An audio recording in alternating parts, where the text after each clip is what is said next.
Hello everyone, I hope you find this video well. And before starting our today's lecture, I request to all of you, if you are a new one on my YouTube channel, please subscribe my YouTube channel. And if you like the video, please like it and share with your friends. So today we are going to talk about articles related to Jammu and Kashmir in Indian Constitution, and we will talk about in this video introduction, historical background, Article 370, hurdles in removal, article 35A, and hurdles in removal and reasons of removal both the articles, why there is a need to remove both the articles, and after removal what will happen, and the conclusion. At first, I would like to tell you that articles related to Jammu and Kashmir in Indian Constitution are the Articles 370 and Article 35A. So let's start our today's lecture. Okay, Article 370 of the Constitution of India is described as a temporary provision that grants the state of Jammu and Kashmir a special autonomous status within the Indian Union. Okay, this is the introduction, and let's start. On 26 October 1947, the instrument of accession was signed between the Government of India and Raja Hari Singh of Kashmir. From that day onwards, Jammu and Kashmir became the part of India. In 1949, the Constitution of India was not yet completed. It was still in the process of writing. So, on 17 October 1949, Article 370 was incorporated in the Constitution of India.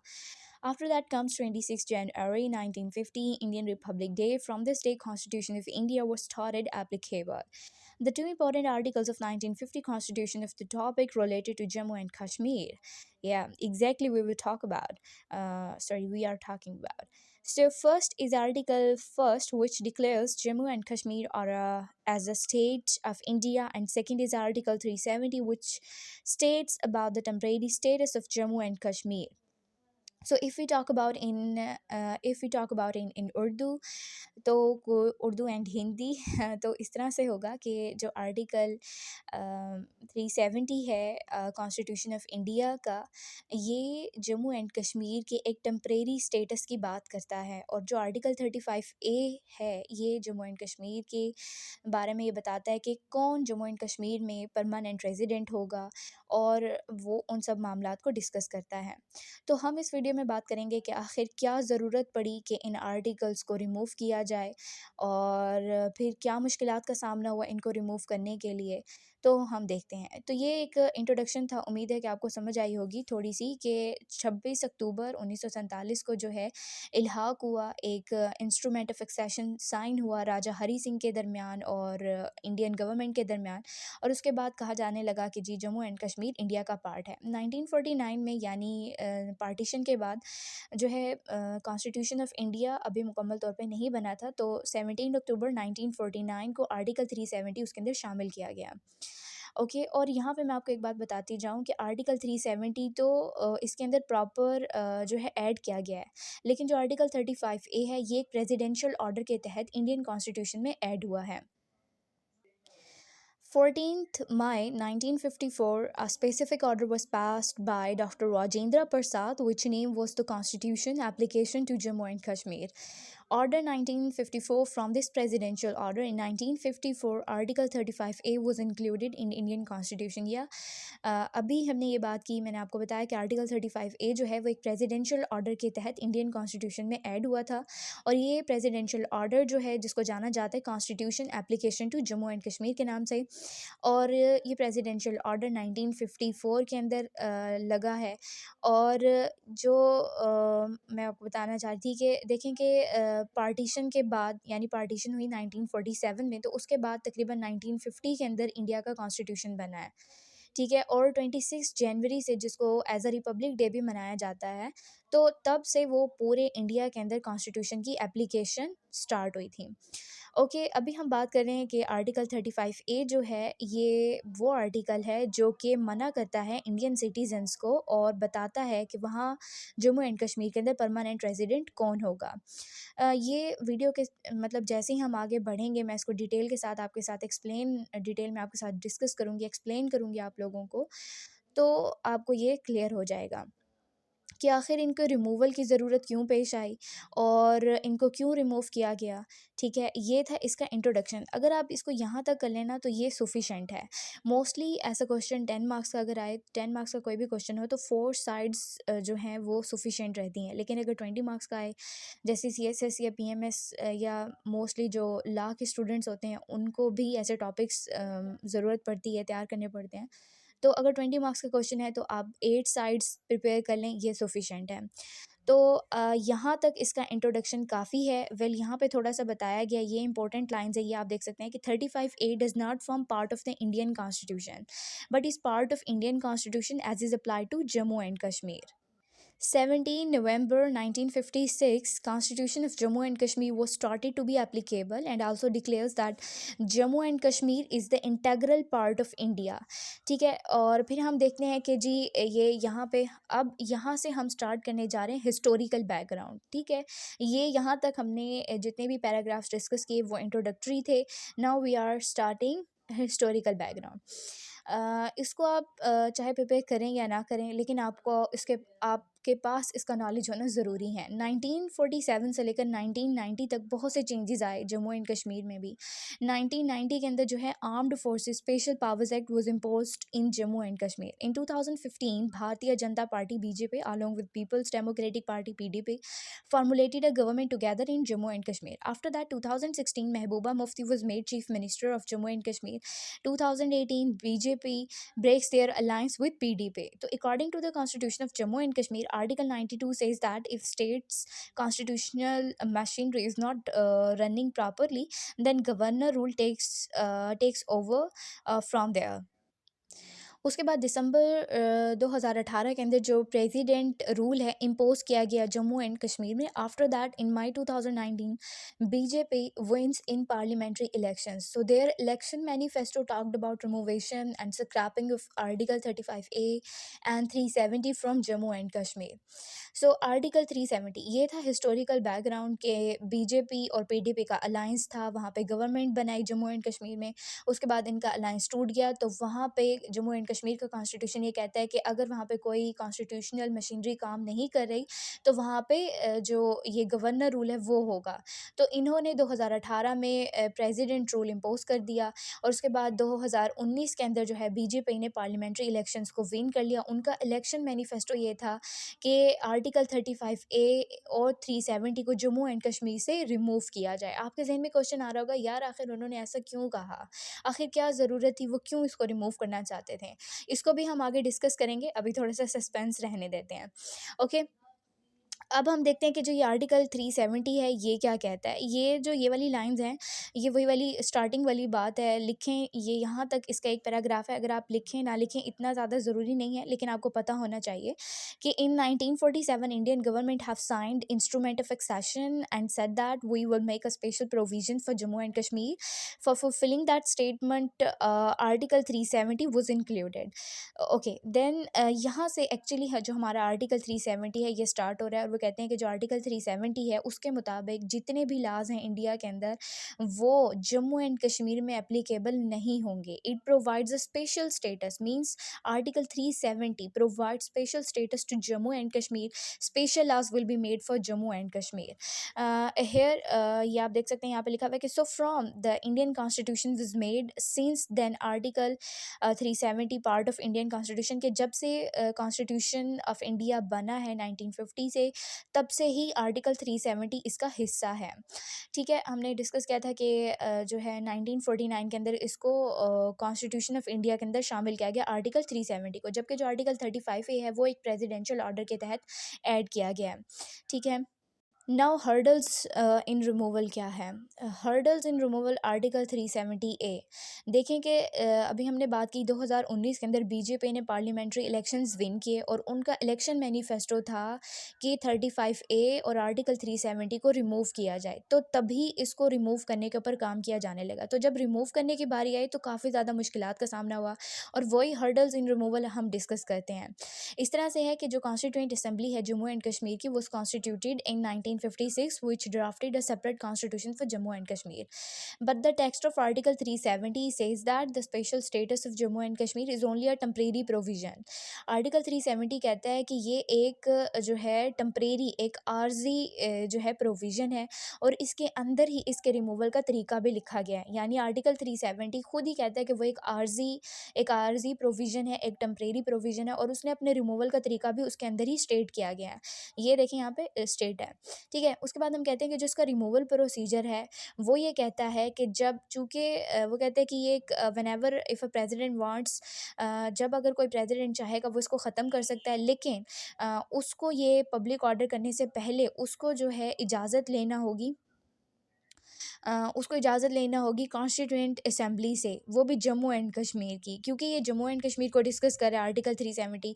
तो अगर कोई president मतलब इसको remove करना चाहते हैं क्योंकि ये एक टेम्परेरी प्रोविज़न है, तो उनको प्रेसिडेंट इसको रिमूव कर सकता है, लेकिन प्रेसिडेंट को इजाज़त लेनी होगी constituent assembly of Jammu and Kashmir.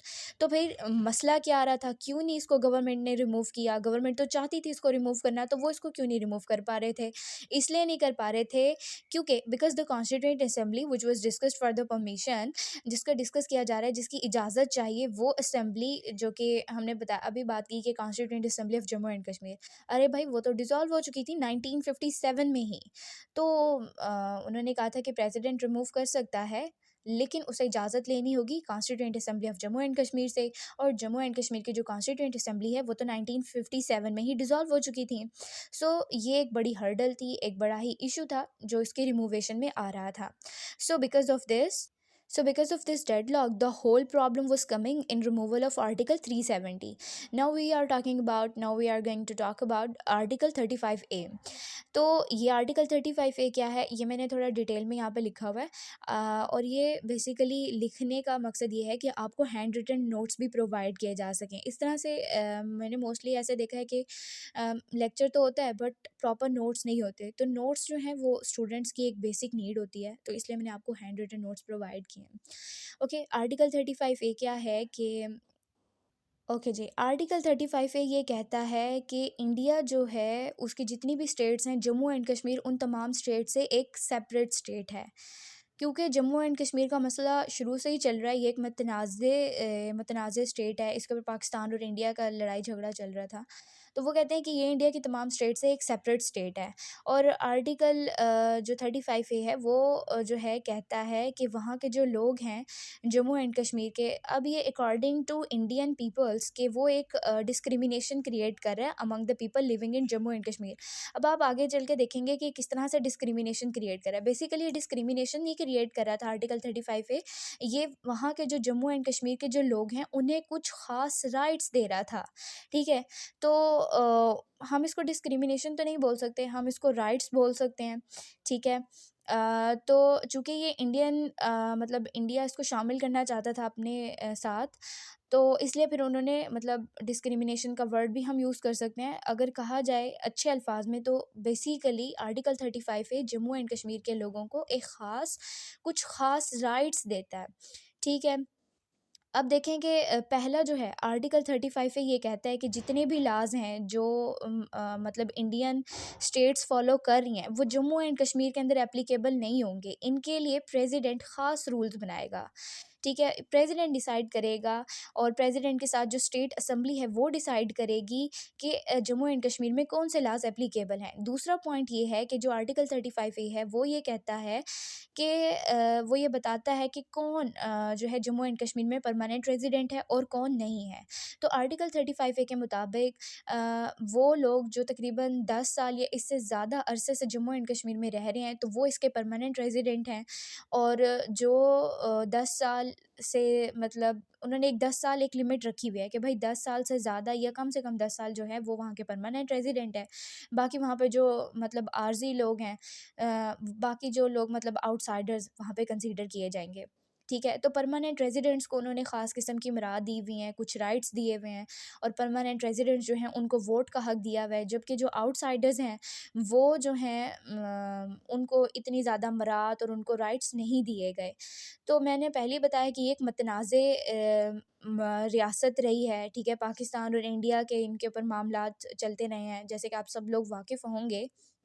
तो इसीलिए उन्होंने आर्टिकल 35 है इस तरह से जो आउटसाइडर्स हैं उनको इतने ज़्यादा राइट्स नहीं देता जितना कि परमानेंट रेजिडेंट्स हैं। और हर मुल्क हर रियासत ऐसी ही करती है कि जो वहाँ के परमानेंट लोग होते हैं वही वोट दे सकते हैं। हर कोई अरा गरा नत्थू जिसे कहते हैं ना, एक वो भी है, ज़रबुल मिसल भी है कि भाई हर कोई मुंह उठा के आया और जी वोट दे दिया। भाई जो वहाँ के परमानेंट रेजिडेंट है जिन्होंने वहाँ ज़िंदगी गुजारनी है उनको वोट का हक होना चाहिए। तो बस आर्टिकल 35 है यही कहता है। तीसरा जो एक अहम पॉइंट है जिसको ये ख़वातीन को एक राइट देता है, या ये कह लिया जाए एक डिस्क्रिमिनेशन क्रिएट कर रहा है। डिस्क्रिमिनेशन मैं तो बिल्कुल भी इस्तेमाल नहीं करना चाहूँगी, एक राइट दे रहा है ख़वातीन को। अब देखें चूँकि वही वाली बात आ जाती है, मतनाज़ स्टेट है तो मतनाज़ है इंडिया के इसके ऊपर मामलात जैसे सब जानते हैं, पाकिस्तान और इंडिया के।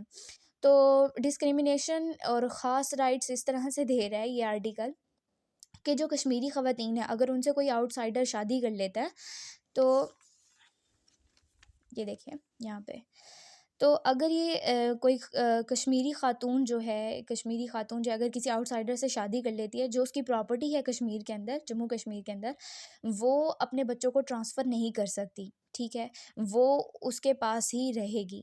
तो पहले तो ये था कि बिल्कुल भी मतलब ख़वातीन अगर वो किसी आउटसाइडर से शादी करती है तो उसको प्रॉपर्टी में कोई हिस्सा नहीं मिलेगा ख़वातीन को। लेकिन फिर थोड़ा-सा उसके अंदर फ्लेक्सिबिलिटी आई कि वो अपने बच्चों को ट्रांसफ़र नहीं कर सकती, उसके पास रह सकती है, चाहे वो बेच ले, चाहे जो मर्ज़ी कर ले, उसके पास रहेगी, बच्चों में ट्रांसफ़र नहीं कर सकती। और वो भी उस शर्त में कि अगर वो किसी आउटसाइडर से शादी करती है।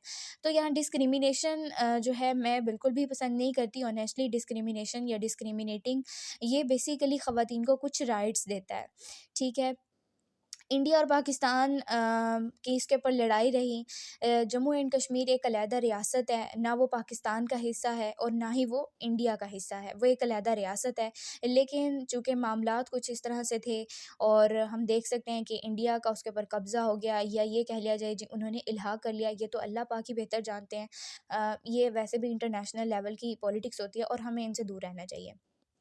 तो ये कुछ मामलात थे, आप देख सकते हैं ये यहाँ पे बताया गया है कि 2002 के अंदर जो है statement of supreme court of 2002 के अंदर जो सुप्रीम कोर्ट ऑफ इंडिया है उसने फिर ख़वातीन को ये राइट दिया कि वो अपने बच्चों को तो ट्रांसफ़र नहीं कर सकती, अगर वो आउटसाइडर से शादी करती हैं अपनी प्रॉपर्टी अपने बच्चों को ट्रांसफ़र नहीं कर सकती, हाँ अपने पास ज़रूर रख सकती हैं।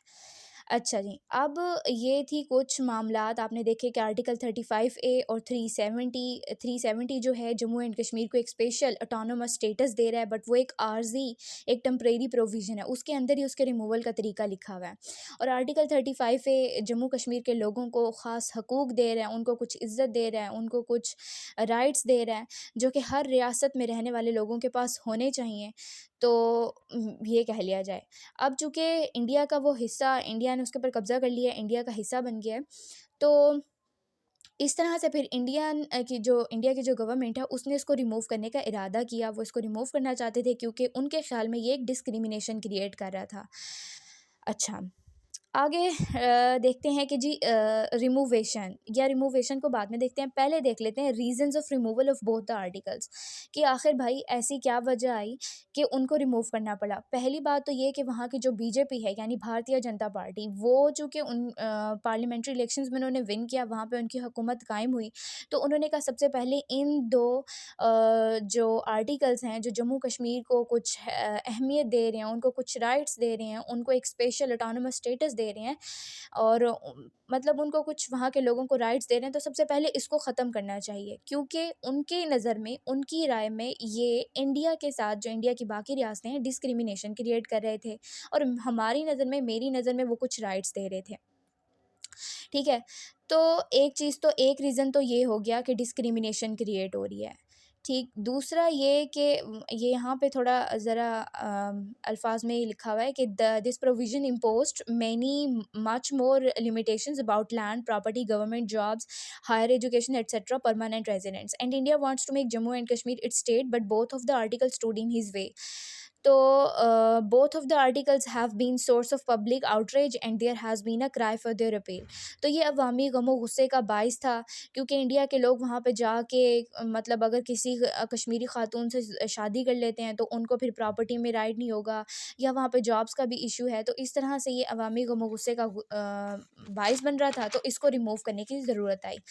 अच्छा, दूसरा जो रीज़न है इसको रिमूव करने का, ये यहाँ पे लिखा हुआ है, ठीक है, आपने कंफ्यूज नहीं होना। दूसरा रीज़न ये है कि prime minister Modi ruling party had pushed for an end to Kashmiri special constitutional status, arguing that such laws had hindered its integration with the rest of India. BJP in 2018 wins parliamentary, Indian government wants to strengthen its influence over only Muslim majority region. तो ये जो मोदी सरकार है वो मुसलमानों की majority reason के ऊपर चूँकि स्ट्रेंथन करना चाहते थे अपने इन्फ्लुएंस को, तो भी उन्होंने इसको रिमूव करना बेहतर समझा। तो ये थे इसके रीजंस ऑफ रिमूवल। अब बात कर लेते हैं हम रीजंस ऑफ रिमूवल के बाद रिमूवेशन, कि भाई आखिर इसको रिमूव कैसे किया।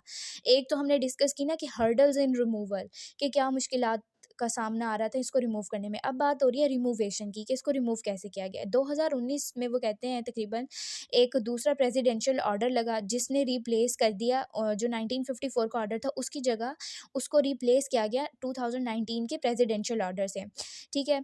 तो वो कहते हैं जो 1954 का ऑर्डर है ना, with the 35A and the constitution of Jammu and Kashmir was finished it cease to exist. अच्छा, ये जब ऑर्डर लगा ना, तो इस ऑर्डर ने ऐड किया क्लॉज 4 इन आर्टिकल 367। आप ये कह रहे होंगे भाई अभी तो हम बात करते थे 370 की और 35A की, तो ये 367 कहाँ से आ गया। बेसिकली जो आर्टिकल 367 है, ये आर्टिकल 370 की इंटरप्रिटेशन है, उसको डिस्क्राइब कर रहा है, उसको खोल के बयान कर रहा है, उसकी वजाहत कर रहा है। तो इसी आर्टिकल के अंदर क्लॉज 4 ऐड किया गया। जो क्लॉज 4 ये कहता है, ठीक है, वो मैं आपको बताती हूँ क्या। और यहाँ पे आपको बताती जाऊँ कि जो होम मिनिस्टर अमित शाह है ना, उन्होंने 2 रेजोल्यूशंस पेश की थी। पहली जो रेजोल्यूशन थी ना, फर्स्ट रेजोल्यूशन, वो डिस्क्राइब करती थी आर्टिकल 370 को, और जो दूसरी रेजोल्यूशन थी वो Jammu and Kashmir reorganisation bill था, ठीक। तो यहाँ पे हम देख रहे हैं कि आर्टिकल 370 के अंदर क्लॉज 4 ऐड होता है, प्रेसिडेंशियल ऑर्डर लगता है, और उससे आर्टिकल 367 में क्लॉज 4 ऐड होता है। और क्लॉज 4 ये कहता है कि जो आर्टिकल 370 में कॉन्स्टिट्यूएंट असेंबली का वर्ड यूज़ हुआ है ना, ये बेसिकली लेजिस्लेटिव असेंबली का वर्ड है, वो रिप्लेस कर देता है। ये मैं आपको दिखाऊं, एक मिनट, यहाँ पे देखिए, जस्ट वेट, ये यहाँ पे लिखा हुआ है कि it will be known as legislative assembly. और सेकंड जो अमित शाह ने रेजोल्यूशन पेश की थी, उन्होंने कहा था, दूसरी रेजोल्यूशन थी जम्मू एंड कश्मीर रीऑर्गेनाइजेशन। तो उसका जो सेक्शन 3 है वो ये कहता है कि एक जो जम्मू एंड कश्मीर है ना, ये एक अलहदा से टेरिटरी है। और वो कहते हैं कि मतलब सेक्शन 3 ये कहता है कि new territory will be made will consist of Ladakh, Kargil plus ले, कि एक न्यू टेरिटरी, एक नया इलाका बनाया जाएगा जिसके अंदर लद्दाख होगा, और लद्दाख के अंदर 2 हिस्से होंगे, एक कारगिल और एक लेह का, ठीक है। और सेक्शन 4 जो है इसका, वो ये कहता है, सेक्शन 4 जो है, सेक्शन 3 कहते हैं कि एक अलहदा से न्यू टेरिटरी बनाई जाएगी जो कि लद्दाख, कारगिल और लेह की होगी। और सेक्शन 4 ये कहता है कि एक नई स्टेट होगी जो कि जानी जाएगी जम्मू एंड कश्मीर के नाम से। और ये भी उसके अंदर मेंशन किया गया कि जो लद्दाख है will be without legislature and Jammu and Kashmir will be legislature. तो ये एक लेजिस्लेचर होगी, ठीक है। अब हम डिस्कस कर लेते हैं, ये थी इसकी रिमूवेशन का उम्मीद है आपको पता चल गया होगा क्या है रिमूवेशन। बेसिकली प्रेसिडेंशियल ऑर्डर लगा जो कि 1954 के ऑर्डर से रिप्लेस किया गया, और अमित शाह ने 2 रेजोल्यूशंस पेश की। एक रेजोल्यूशन डिस्क्राइब करती है आर्टिकल 370 को, जिसके अंदर हमने डिस्कस किया कि आर्टिकल 367 के अंदर, यानी 367 के अंदर क्लॉज 4 ऐड होता है, और वो कॉन्स्टिट्यूएंट असेंबली के वर्ड को चेंज कर देता है लेजिस्लेटिव असेंबली। तो भाई कॉन्स्टिट्यूएंट असेंबली तो वैसे भी जम्मू कश्मीर की डिसॉल्व हो गई थी, इसीलिए मुश्किलात आ रही थी, तो उन्होंने वर्ड ही चेंज कर दिया, उन्होंने बना दिया जी लेजिस्लेटिव असेंबली। और फिर दूसरी रेजोल्यूशन जो है वो कहती है कि Jammu and Kashmir reorganisation bill, तो उसका सेक्शन 3 ये कहता है कि भाई जो टेरिटरी है वो लद्दाख, कारगिल और लेह पे मुश्तमिल होगी, और एक नई स्टेट होगी, सेक्शन 4 ये कहता है, उसका नाम होगा जम्मू कश्मीर। और जम्मू एंड कश्मीर जो है लेजिस्लेशन के साथ होगी, जबकि जो लद्दाख है वो विदाउट लेजिस्लेचर होगी। उम्मीद है आपको ये अच्छे तरीके से समझ आई होगी वीडियो। ओके, उसके बाद हम थोड़ा सा देख लेते हैं इसका कंक्लूजन। कंक्लूजन कुछ इस तरह से है कि when repealing article 370 this will not be asked of Kashmiris also imposed curfew in Jammu and Kashmir does not belong to India or Pakistan, Kashmir belongs to Kashmir and Kashmiris have endured decades of violence and human rights violations and are yet to be assured of justice। देखें बात कुछ इस तरह से है, reality पे base और हक और सच की बात करनी चाहिए कि जो जम्मू एंड कश्मीर है ये वही पाकिस्तान और इंडिया की पार्टीशन से पहले ये भी उन्हीं मामलात का शिकार है। इन इन लोगों के ऊपर भी बड़ा जुल्म सितम हुआ है। और एक वक्त ऐसा था जब एक कश्मीरी की जो कीमत थी ना 20 रुपए लगी थी। ठीक है, कहने को 20 रुपए कीमत लगी थी, लेकिन है तो इंसान ना, कि आखिर हम इंसानियत के दर्जे से इतना नीचे गिर गए कि एक इंसान की कीमत 20 रुपए लगाई गई। और अगर एक कश्मीरी का कत्ल हो जाता तो मकतूल के ऊपर अदालत के अंदर उससे 13 रुपए देने बनते थे। ठीक है, तो वही बात आ जाती है। आर्टिकल 370 कश्मीरियों से पूछ के ना तो ऐड किया गया, ना ही उसको रिमूव किया गया, बल्कि वहाँ पे कर्फ्यू लगा दिया गया जम्मू एंड कश्मीर में। जम्मू एंड कश्मीर ना तो पाकिस्तान का हिस्सा है और ना ही इंडिया का हिस्सा है। कश्मीर कश्मीर है, वो एक अलहदा रियासत है, वो एक अलहदा रियासत के तौर पे एग्जिस्ट करना भी चाहते थे। अल्लाह पाक उन पे रहम करें और अल्लाह पाक तमाम लोगों को नेक हदायत भी दें। ठीक है, उसके बाद यहाँ पे आप ये कंक्लूजन में ऐड कर सकते हैं अगर आप करना चाहें तो, the government should ensure and answerable for past abuses and address grievances instead of silencing opposition voices. ठीक है, ये था कंक्लूजन। वीडियो कुछ हो गई है लेंथी, बट उम्मीद है आपको अच्छे से समझ आ गई होगी। लेकिन अब मैं आपको जो चीज़ बताने जा रही हूँ वो ये बताने जा रही हूँ कि जो है इनको रिमूव करने के बाद आखिर वहाँ पे क्या चेंजेस आई, आखिर क्यों गवर्नमेंट पीछे पड़ी थी कि इनको रिमूव किया जाए। आखिर कोई ना कोई तो चीज़ होगी ना माइंड में जो इसको रिमूव करना चाहते थे। रीजंस ऑफ रिमूवल तो हमने डिस्कस कर लिए हैं, लेकिन इसके बाद वहाँ पे क्या होता है, इसके बाद क्या इंडियन कॉन्स्टिट्यूशन मतलब इंडियंस को फ़ायदा हुआ है वो डिस्कस कर लेते। देखें, पहले आर्टिकल जो 370 था वो कहता था कि ये एक जो है ना मतलब ऑटोनोमस स्टेटस दे रहा था जम्मू कश्मीर को। उसके रिमूवल के बाद अब डुअल सिटीजनशिप थी पहले, अब सिंगल सिटीजनशिप हो गई है और उनको स्पेशल राइट्स दिए जा रहे थे। जो आर्टिकल 35 है वो वहाँ के जो परमानेंट रेजिडेंट्स थे उन्हें ख़ास मराद, उन्हें प्रिविलेजेस, पावर्स, राइट्स दे रहा था। और रिमूवेशन के बाद अब उन्हें इस तरह के कोई ख़ास राइट्स नहीं होंगे। फिर article 35 article 356 and 360 not applicable but now. ये 356 और 360 क्या हैं? ये फाइनेंशियल इमरजेंसी और नेशनल ये जो फाइनेंशियल वो होती है ना इमरजेंसी होती है उसको डिस्कस करते हैं, और एक और इमरजेंसी होती है कंट्री की, उसको डिस्कस करते हैं।